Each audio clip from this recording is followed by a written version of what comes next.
He was rising, not in metaphor, not in vision.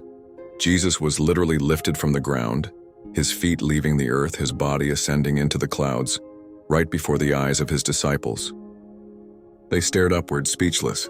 Just 40 days earlier, they had seen him dead, buried, but now he was alive, radiant, glorified. And now he was leaving, but not in defeat. This was not a farewell, it was a coronation. Before he rose, he gave them one last command. Go therefore and make disciples of all nations, baptize them, teach them, and behold, I am with you always. He didn't leave them powerless. He left them with a mission and a promise.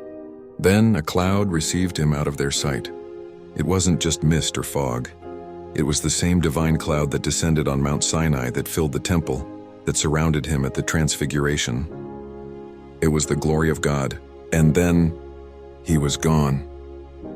The apostles stood still, staring into heaven, almost breathless. Suddenly, 2 angels appeared and said, Men of Galilee, why do you stand looking into the sky? This same Jesus will return, just as you saw him go. In that moment, everything became clear. Jesus wasn't leaving because he was abandoning them. He was ascending to his throne at the right hand of the Father. The King had returned to his kingdom, and now his church, his body on earth, would continue his work. The ascension wasn't an end. It was the launch of a global movement. Without Jesus physically beside them, the apostles had to lean entirely on the Spirit he would send. And 10 days later, at Pentecost, they were filled with the Holy Spirit, just as he promised.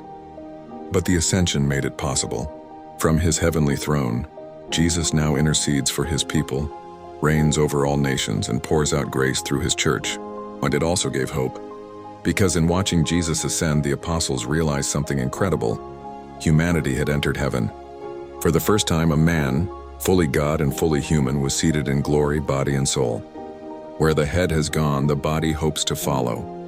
And so when we celebrate the ascension, we're not just remembering a farewell. We're celebrating a king taking his throne, a church receiving its mission, and a promise that Christ will return.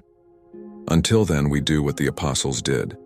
We go back down the mountain into the world, filled with joy and ready to change it, because the one who ascended now reigns forever.